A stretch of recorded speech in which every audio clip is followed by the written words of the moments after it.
Today I was reading from Small Business Hacks 100 Shortcuts to Success. Hack 7 How to Buy a Business by Wuba Kangan, Strategic Partner Manager, BizBuySell.com. Entrepreneurship and starting your own business has become quite sexy and glamorous these days, but research shows that between 60 and 90% of startups business fail within 5 years, and most startups fail within the first 2 years.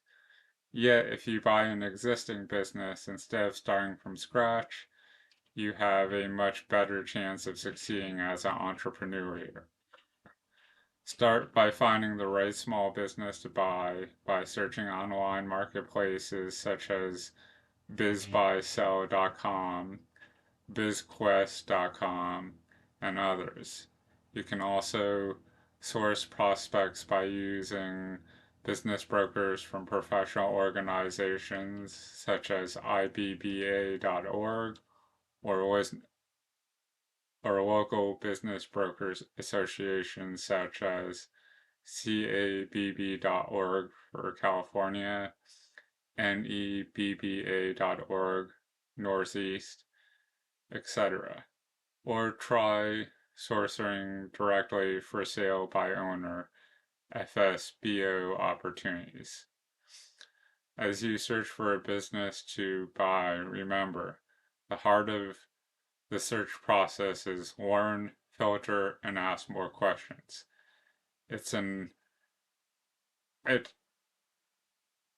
iterative process. Below are initial filter questions to keep in mind. Is it an established business or a startup or a turnaround? Is it the right size range? Is it located in a place you are willing to live? Do you have skills to manage it? Does it fit your lifestyle? Do the earnings of business provide you an acceptable living? Why is the seller selling the business?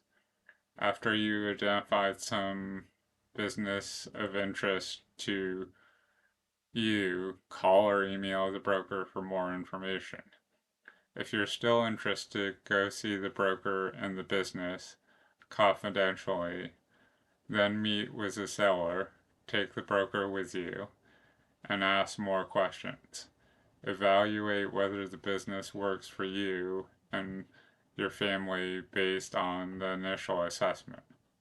Pro tip: at this stage, you're trying to learn just enough to eliminate based on initial filters. You cannot learn everything right now. It's preliminary and diligence. My favorite analogy is you have to go on many dates before you get married. Go see businesses, learn, evaluate, and keep moving. The first business you meet may or may not be the one you fall in love with and buy. Here are some deeper filters I use to evaluate businesses. These filters help us assess the enduring profitability of business. Does a business have a strong reputation? Does it have strong competitors? Does it have a solid established customer base? Does a business have recurring customers revenue? Does a company top 5 customer accounts for a lot of its revenue? Does it have fragmented customers and suppliers? Is year-to-year sales growth coming from the right places? Are sales seasonal? Does it have steady sales? Pro tip: small business buying tips. 1. Focus on the business, not the financials. The financials of the business have been done to minimize taxes, not show earnings. 2. Focus on the top line, not the bottom line. Sales drive Sales drive value. If you don't have sales, you don't have a business. My rule of thumb, earnings should be 10 to 20% of sales. 3. Focus on what's going on to do with the business.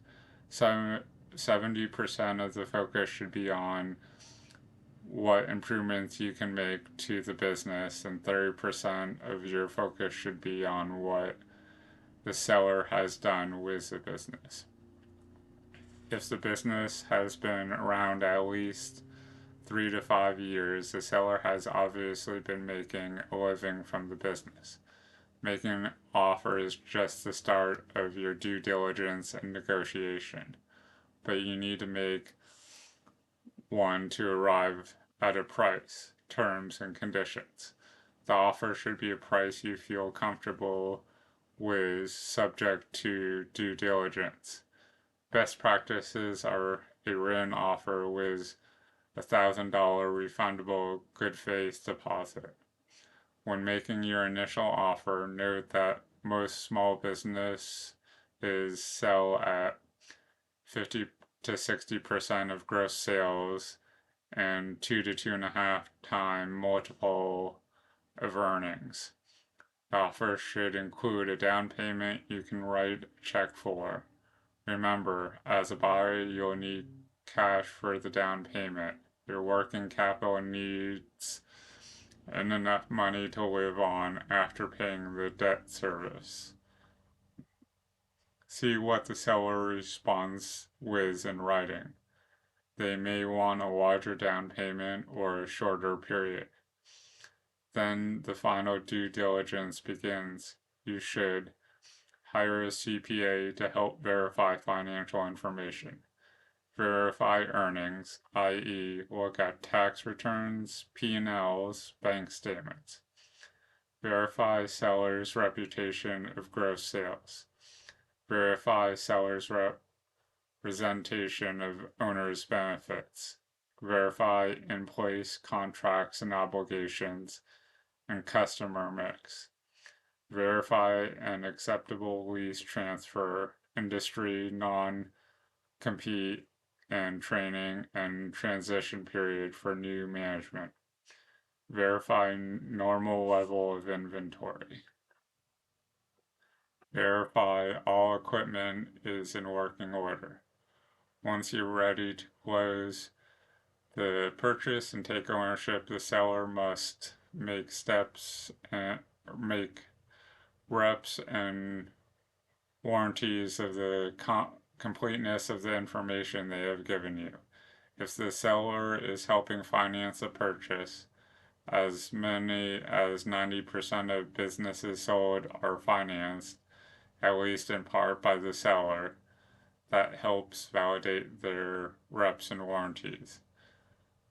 Luba Kagan is strategic partner manager at BizBuySell, the largest and most active business for sale marketplace.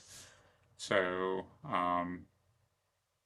that's a interesting hack, buying a business instead of starting from scratch, because as I mentioned towards the beginning of the reading, most startups fail. So if you have an existing business you're buying, you're not starting, from nothing. You have something that's established that might just need some tweaking. The, previous owner might not have had the finances to keep the business afloat, or something might have gone wrong with management, and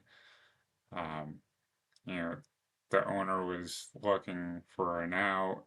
So buying a business as an entrepreneur could be one way for not to have to have as much initial money to invest to start a business because you already have some of the um, something started.